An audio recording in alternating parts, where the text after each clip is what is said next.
നമസ്കാരം. ശുഭദിനം. ഞാൻ Shankar Himagiri, Kaumudi TV news track presented by Dubai ഗോൾഡിലേക്ക് എല്ലാ പ്രേക്ഷകർക്കും ഏറ്റവും ഹൃദ്യവും ഏറ്റവും വിനയപൂർവ്വമായ സ്വാഗതം. ഗുജറാത്ത് രാജ്യസഭാ തെരഞ്ഞെടുപ്പിൻ്റെ നാടകീയ മുഹൂർത്തങ്ങൾ തന്നെയാണ് ഇന്ന് എല്ലാ ദിനപത്രങ്ങളുടെയും മുഖ്യ വാർത്താ ശീർഷകം. അഹമ്മദ് പട്ടേൽ വലിയ അനിശ്ചിതത്വങ്ങൾക്കും അഭ്യൂഹങ്ങൾക്കും ഒടുവിൽ ഇന്ന് പുലർച്ചെ 2 മണിയോടുകൂടി ആണ് ഈ ഫലപ്രഖ്യാപനം വന്നത്. BJPയുടെ ദേശീയ അധ്യക്ഷൻ അമിത്ഷാ, കേന്ദ്രമന്ത്രി സ്മൃതി ഇറാനി എന്നിവർക്ക് പുറമെ മൂന്നാം സീറ്റിൽ ഗുജറാത്തിൽ നിന്ന് ഒഴിവുണ്ടായിരുന്ന മൂന്നാം സീറ്റിലേക്ക് കോൺഗ്രസ് സ്ഥാനാർത്ഥിയും സോണിയാഗാന്ധിയുടെ രാഷ്ട്രീയകാര്യ സെക്രട്ടറിയുമായ അഹമ്മദ് പട്ടേൽ തിരഞ്ഞെടുക്കപ്പെട്ടിരിക്കുന്നു. അഹമ്മദ് പട്ടേലിന് വിജയം എന്ന് കേരള കൗമുദിയുടെ പ്രധാന തലക്കെട്ട്. നാടകാന്തം കോൺഗ്രസ് ഒരുക്ക പട്ടേൽ എന്ന് മലയാള മനോരമ ഈ വാർത്തയ്ക്ക് ശീർഷകം നൽകിയിട്ടുണ്ട്. നാടകാന്തം പട്ടേൽ എന്ന് തന്നെ മാതൃഭൂമിയും പ്രധാന വാർത്തയ്ക്ക് തലക്കെട്ട് നൽകിയിരിക്കുന്നു. ഗുജറാത്തിൽ BJPക്ക് തിരിച്ചടി എന്നാണ് ദേശാഭിമാനിയുടെ തലക്കെട്ട്. മാധ്യമത്തിൽ നാടകീയം എന്ന് വലിയ തലക്കെട്ട് നൽകിയിട്ടുണ്ട്. അഹമ്മദ് പട്ടേലിന് ജയം. മംഗളത്തിൽ ആകട്ടെ ഇതിൽ നിന്ന് വ്യത്യസ്തമായി ജേക്കബ് തോമസിന് എതിരെ CAG എന്നാണ് പ്രധാന വാർത്ത നൽകിയിരിക്കുന്നത്. ദീപികയിൽ ഗുജറാത്ത് വിഷയം തന്നെ, വോട്ട് ഗുജറാത്തിൽ പോര് ഡൽഹിയിൽ എന്നാണ് പ്രധാന തലക്കെട്ട് നൽകിയിരിക്കുന്നത്. Ahmed Patel makes it to Rajya Sabha എന്ന ഹിന്ദുവിൻ്റെ ഹെഡ്ലൈൻ. ഇനി ടൈംസ് ഓഫ് ഇന്ത്യയിൽ Gujarat Rajya Sabha polls in deadlock as Congress BJP approach election commission. Rajya Sabha poll will Ahmed Patel have last laugh. അവസാന ചിരി അഹമ്മദ് പട്ടേലിന് ആയിരിക്കുമോ എന്നുള്ള ചോദ്യം വരെ എത്തിക്കാൻ ഇന്ത്യൻ എക്സ്പ്രസിനും കഴിഞ്ഞിട്ടുള്ളൂ. നമുക്ക് ഇനി വാർത്തകളുടെ വിശദാംശങ്ങളിലേക്ക് പോകാം. അഹമ്മദ് പട്ടേലിന് ജയം എന്ന് കേരള കൗമുദിയുടെ പ്രധാന ശീർഷകം. ഗുജറാത്തിൽ BJPക്ക് തിരിച്ചടി. BJPയുടെ സ്ഥാനാർത്ഥി, നേരത്തെ കോൺഗ്രസ് വിട്ടുവന്ന BJP സ്ഥാനാർത്ഥി ആയ ബൽവന്ത് സിംഗ് രജ്പുത്ത് പരാജയപ്പെട്ടു. സ്മൃതി ഇറാനിയും അമിത്ഷായും രാജ്യസഭയിലേക്ക് തിരഞ്ഞെടുക്കപ്പെട്ടു. മൂന്നാം സീറ്റിൽ ആണ് അഹമ്മദ് പട്ടേലിൻ്റെ നാടകീയ ജയം. അതിൻ്റെ എല്ലാ വിശദാംശങ്ങളും നൽകിയിട്ടുണ്ട്.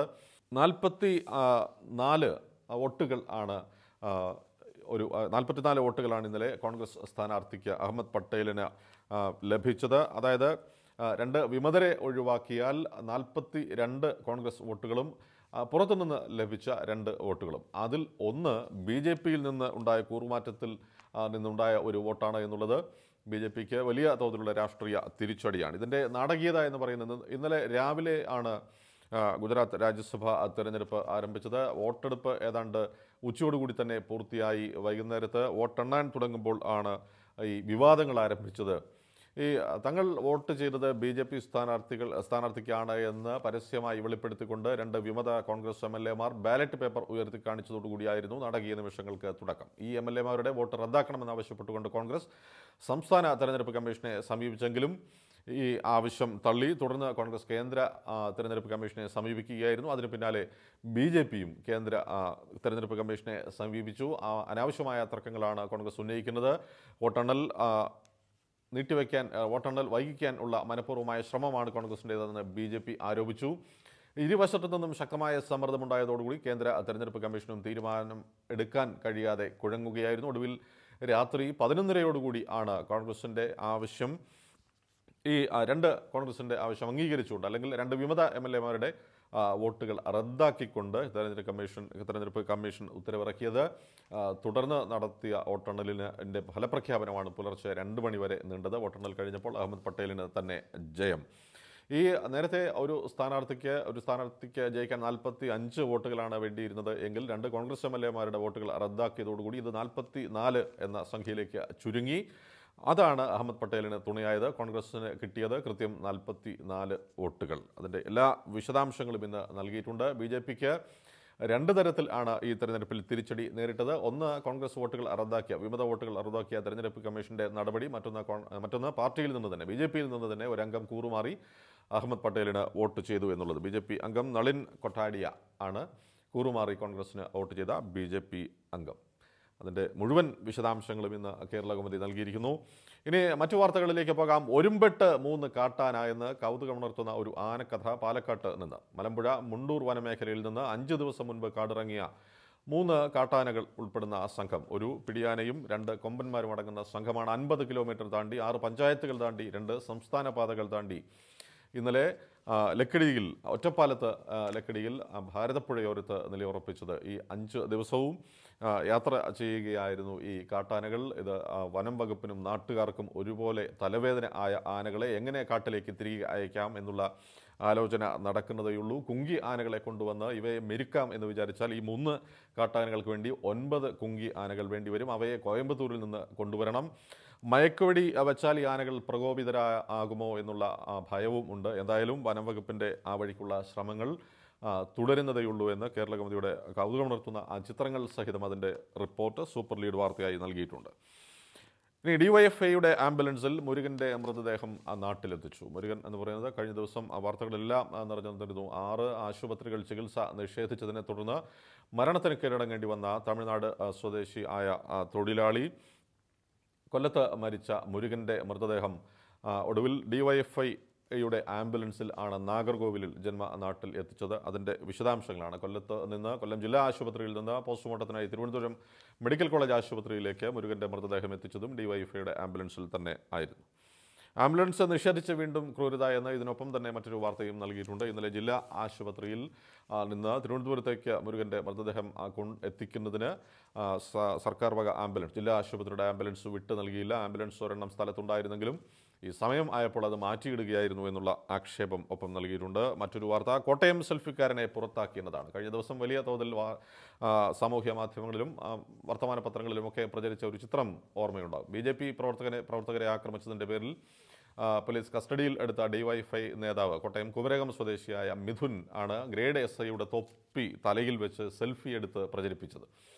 ഈ ഡിവൈഎഫ്ഐയിൽ നിന്ന് മിഥുനെ പുറത്താക്കി. ഒപ്പം പ്രതിയെ നിരീക്ഷിക്കുന്നതിൽ വീഴ്ച വരുത്തിയ 3 പോലീസുകാർ, ഈ ഗ്രേഡ് SI ഉൾപ്പെടെ 3 പോലീസുകാർക്കും സസ്പെൻഷൻ. ആ വാർത്തയും കേരള കൗമുദി 1-ാം പേജിൽ നൽകിയിട്ടുണ്ട്. ഇനി നമുക്ക് മലയാള മനോരമയുടെ ചില 1-ാം പേജ് വാർത്തകൾ നോക്കാം. ഉരുക്ക് പട്ടേൽ എന്ന പ്രധാന തലക്കെട്ട്.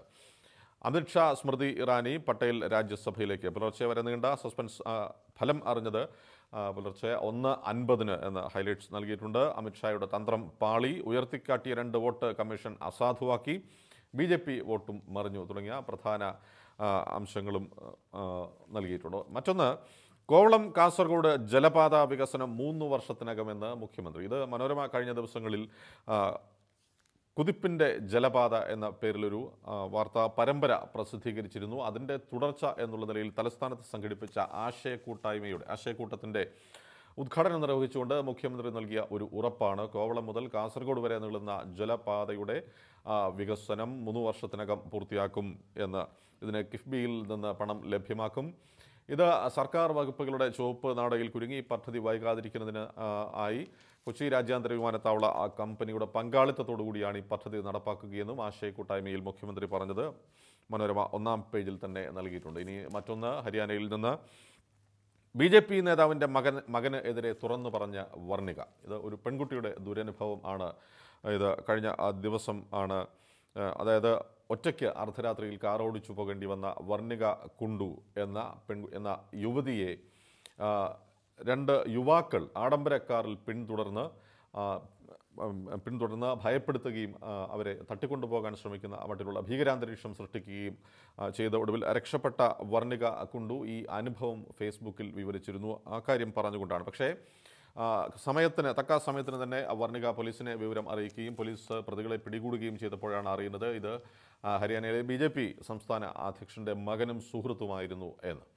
പക്ഷേ ഇത് അറിഞ്ഞതോടുകൂടി പോലീസ് നിസ്സാര വകുപ്പുകൾ ചുമത്തി പ്രതികളെ വിട്ടയച്ചു എന്നും മനോരമയുടെ റിപ്പോർട്ട്. മാതൃഭൂമിയുടെ 1-ാം പേജ് കൂടി നോക്കാം. നാടകാന്തം പട്ടേൽ എന്ന് മാതൃഭൂമിയുടെ പ്രധാന തലക്കെട്ട്. മറ്റൊന്ന്, ഇന്ത്യയുടെ 45ാമത് ചീഫ് ജസ്റ്റിസ് ആയ ജസ്റ്റിസ് ദീപക് മിശ്രയെ നിയോഗിച്ചു എന്നുള്ള വാർത്തയാണ്. ഇപ്പോൾ നിലവിലുള്ള ചീഫ് ജസ്റ്റിസ് അജയ് കെഹാർ സ്ഥാനം ഒഴിയുന്ന മുറയ്ക്ക് അദ്ദേഹം ഈ വരുന്ന 27-ാം തീയതി ചുമതലയേൽക്കും. ഒഡീഷ സ്വദേശി ആണ് തുടങ്ങിയ വിശദാംശങ്ങൾ അദ്ദേഹത്തിൻ്റെ ചിത്രം സഹിതം മാതൃഭൂമി 1-ാം പേജിൽ നൽകിയിട്ടുണ്ട്.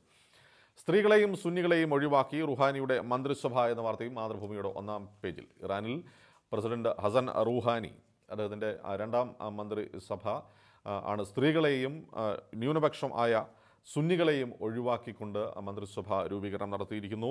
ഇതിൽ വലിയ തോതിലുള്ള പ്രതിഷേധം സാമൂഹ്യ മാധ്യമങ്ങളിലൊക്കെ പ്രചരിക്കുന്നു. ഈ സ്ത്രീകളെയും ന്യൂനപക്ഷങ്ങളെയും ഒഴിവാക്കിയതിൽ പ്രതിഷേധിച്ചുകൊണ്ട് നേരത്തെ ഉള്ള ആദ്യ മന്ത്രിസഭയിലും റുഹാനി സ്ത്രീകളെയൊന്നും ഇതിൽ ഉൾപ്പെടുത്തിയിരുന്നില്ല എങ്കിലും അദ്ദേഹത്തിൻ്റെ 3 വൈസ് പ്രസിഡന്റുമാർ സ്ത്രീകളായിരുന്നു എന്ന വിവരവും മാതൃഭൂമി നൽകുന്നു. കോൺഗ്രസിന് പുത്തൻ ഉണർവ് എന്ന ശീർഷകത്തിൽ മാതൃഭൂമി ഒരു ഒന്നാം പേജ് വാർത്ത നൽകിയിരിക്കുന്നത് അഹമ്മദ് പട്ടേലിൻ്റെ ജയം. കോൺഗ്രസിന് എന്തുമാത്രം രാഷ്ട്രീയമായി എന്തുമാത്രം പ്രാധാന്യമുള്ളതാണ്. ഈ വർഷം അവസാനം ഗുജറാത്തിൽ നിയമസഭാ തിരഞ്ഞെടുപ്പ് നടക്കാൻ ഇരിക്കുകയാണ്. അതുകൊണ്ട് തന്നെ അവിടെ സംസ്ഥാനത്ത് കോൺഗ്രസിന് ഒരു പുതിയ ഉണർവ് നൽകാൻ പര്യാപ്തമാണ് അഹമ്മദ് പട്ടേലിൻ്റെ അവസാന നിമിഷ ജയം. മാത്രമല്ല, കോൺഗ്രസിൽ നിന്ന് തുടർച്ചയായി ഉണ്ടാകുന്ന കൊഴിഞ്ഞുപോക്ക് തടയാൻ കൂടി പട്ടേലിൻ്റെ ജയം പാർട്ടിയെ സഹായിക്കും എന്നും റിപ്പോർട്ട്. ബാബറി മസ്ജിദ് ഭൂമി സ്വന്തമെന്ന് ഷിയ വഖഫ് ബോർഡ്. ഈ വരുന്ന 11-ാം തീയതി സുപ്രീം കോടതിയിൽ ബാബറി മസ്ജിദ് അയോധ്യ തർക്ക ഭൂമി പ്രശ്നം വീണ്ടും വാദം തുടങ്ങുകയാണ്. അതിന് മുന്നോടിയായാണ് ഇപ്പോൾ ഷിയ വഖഫ് ബോർഡ് ഇന്നലെ സുപ്രീം കോടതിയിൽ സമർപ്പിച്ച സത്യവാങ്മൂലത്തിലാണ് അയോധ്യയിലെ തർക്കഭൂമി തങ്ങളുടെ അവകാശത്തിലുള്ളതാണ് എന്ന് ഒരു അവകാശവാദം ഉന്നയിച്ചിരിക്കുന്നത്. തർക്കഭൂമി എന്ന് പറയുന്നത് 2.77 ഏക്കർ സ്ഥലം ആണ്. അത് സംബന്ധിച്ചുള്ള വാദം തുടങ്ങാൻ ഇരിക്കുന്നു. 2010 സെപ്റ്റംബറിലാണ് അലഹബാദ് ഹൈക്കോടതി ഇത് സംബന്ധിച്ച് ഒരു നിർണായക, അതായത് ക്ഷേത്രം പൊളിച്ചാണ് അവിടെ പള്ളി പണിതത് എന്ന നിർണായക വിവാദമായ വിധി പുറപ്പെടുവിച്ചത്. ഇപ്പോൾ 11-ാം തീയതി സുപ്രീം കോടതിയിൽ വാദം തുടങ്ങാനിരിക്കെ ഷിയ വഖഫ് ബോർഡ് സത്യവാങ്മൂലത്തിൽ പറയുന്നു ഭൂമി അവരുടേതാണ് എന്ന് പറയുന്നു. ക്ഷേത്രം ഉണ്ടായിരുന്നു എന്ന് പറയുന്ന സ്ഥലത്ത് നിന്ന് അല്പം മാറിയാണ് പുതിയ പള്ളി സ്ഥാപിക്കേണ്ടതെന്നും ഷിയ വഖഫ് ബോർഡ്. നമുക്ക് ഇന്നത്തെ പ്രധാനപ്പെട്ട ചില മുഖപ്രസംഗങ്ങളിലേക്ക് പോകാം. കേരള കൗമുദിയുടെ ഇന്നത്തെ മുഖപ്രസംഗം ആശുപത്രികൾ എന്തേ ഇങ്ങനെ എന്ന തലക്കെട്ടിൽ. ഇത് ഞാൻ നേരത്തെ വാർത്തയിൽ സൂചിപ്പിച്ചതുപോലെ തന്നെ തമിഴ്നാട് സ്വദേശിയായ നാഗർകോവിൽ സ്വദേശിയായ മുരുകൻ കഴിഞ്ഞ ദിവസം ചികിത്സ കിട്ടാതെ 1 ഡസനോളം ആശുപത്രികൾ കയറി ഇറങ്ങിയിട്ടും ചികിത്സ കിട്ടാതെ ഒടുവിൽ മരണത്തിന് കീഴടങ്ങേണ്ടി വന്ന ദുരനുഭവം നമ്മുടെ മാധ്യമങ്ങളിലെല്ലാം വലിയ വാർത്തയായിരുന്നു. അക്കാര്യത്തിന് വിശദീകരിച്ചുകൊണ്ടാണ് ഇന്ന് കേരള കൗമുദിയുടെ മുഖപ്രസംഗം ചോദിക്കുന്നത് ആശുപത്രികൾ എന്തേ ഇങ്ങനെ. ഇത് കൊല്ലത്ത് വെച്ചായിരുന്നു മുരുകൻ്റെ അപകടം.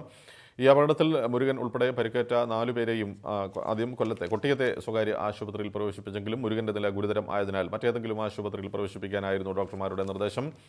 തുടർന്ന് കൊല്ലം ജില്ലയിൽ തന്നെയുള്ള 2 സ്വകാര്യ മെഡിക്കൽ കോളേജുകളിലും പിന്നീട് കൊല്ലം ജില്ലാ ആശുപത്രിയിലും പ്രവേശിപ്പിച്ചെങ്കിലും മുരുകനെ ഒടുവിൽ തിരുവനന്തപുരം മെഡിക്കൽ കോളേജിലേക്ക് കൊണ്ടുവരേണ്ടി വന്നു. പക്ഷേ ഏറ്റവും വലിയ ദുരനുഭവം ഉണ്ടായത് തിരുവനന്തപുരം സംസ്ഥാനത്തെ ആദ്യത്തെ മെഡിക്കൽ കോളേജായ തിരുവനന്തപുരം മെഡിക്കൽ കോളേജിൽ, സംസ്ഥാനത്തെ ഏറ്റവും വലിയ മെഡിക്കൽ കോളേജ്, ഏറ്റവും ആധുനിക സൗകര്യങ്ങളുള്ള മെഡിക്കൽ കോളേജിൽ വെന്റിലേറ്റർ സൗകര്യം ഒഴിവില്ല എന്ന് പറഞ്ഞുകൊണ്ട് ഈ മുരുകനെ തിരികെ അയക്കുകയായിരുന്നു. തുടർന്ന് തിരുവനന്തപുരത്ത് തന്നെ ഉള്ളൊരു സ്വകാര്യ ആശുപത്രിയിൽ പ്രവേശിപ്പിച്ചു. ഇതെല്ലാം കഴിഞ്ഞ് കൊല്ലത്തേക്ക് പ്രവേശിപ്പിക്കുകയല്ല, അവിടെ നിന്നും തിരിച്ച് അയക്കുകയായിരുന്നു കൊല്ലത്തേക്ക് തന്നെ.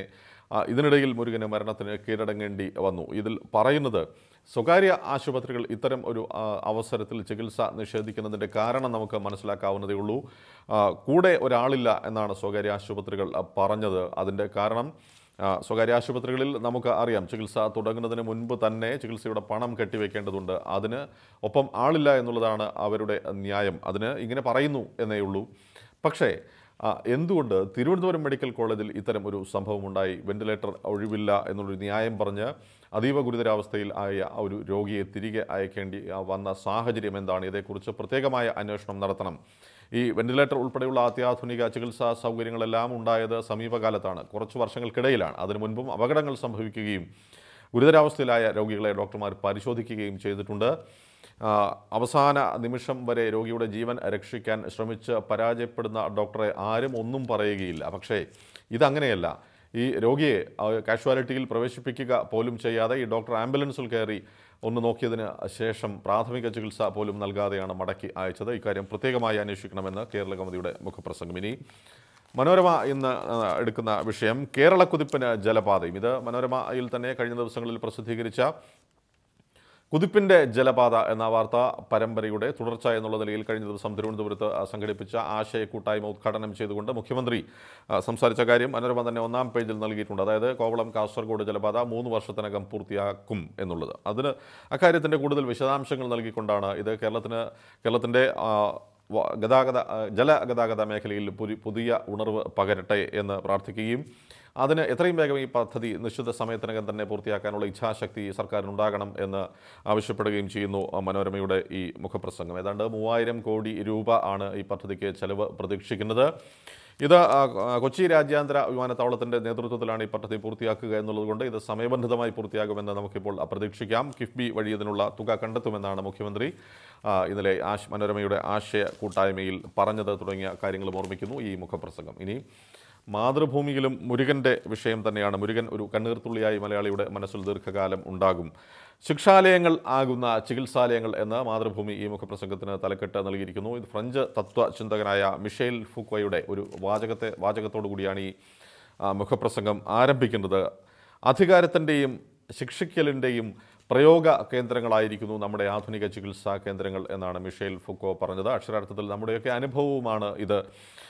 അക്കാര്യം വിശദീകരിച്ച് വളരെ വിശദമായി തന്നെ മാതൃഭൂമിയും ഇത് നൽകിയിട്ടുണ്ട്. അതിനൊപ്പം എന്തുപറ്റി നമ്മുടെ സമൂഹത്തിന്, ഞാനും നിങ്ങളും ഉൾപ്പെടെയുള്ള സമൂഹത്തിന് എന്നുള്ള ശ്രദ്ധേയമായ ഒരു ചോദ്യം കൂടി, മറ്റൊരു വാർത്ത കൂടി ഓർമ്മയിലേക്ക് വെച്ചുകൊണ്ട് മാതൃഭൂമി ചോദിക്കുന്നു. കഴിഞ്ഞ ദിവസം മാധ്യമങ്ങളിൽ വന്ന ഒരു വാർത്ത, മുംബൈയിലെ ഫ്ലാറ്റിലേക്ക് ഒരു വർഷത്തിന് ശേഷം അമേരിക്കയിൽ നിന്ന് മടങ്ങിയെത്തിയ മകൻ കണ്ടത് ആഴ്ചകൾക്ക് മുൻപ് മരിച്ച അമ്മയുടെ അസ്ഥിപഞ്ജരമാണ്. അപ്പോഴാണ് ആ മകൻ അറിയുന്നത് അമ്മ മരിച്ചു എന്നത്. അമേരിക്കയിൽ IT പ്രൊഫഷണൽ ആണ് ഈ മകൻ.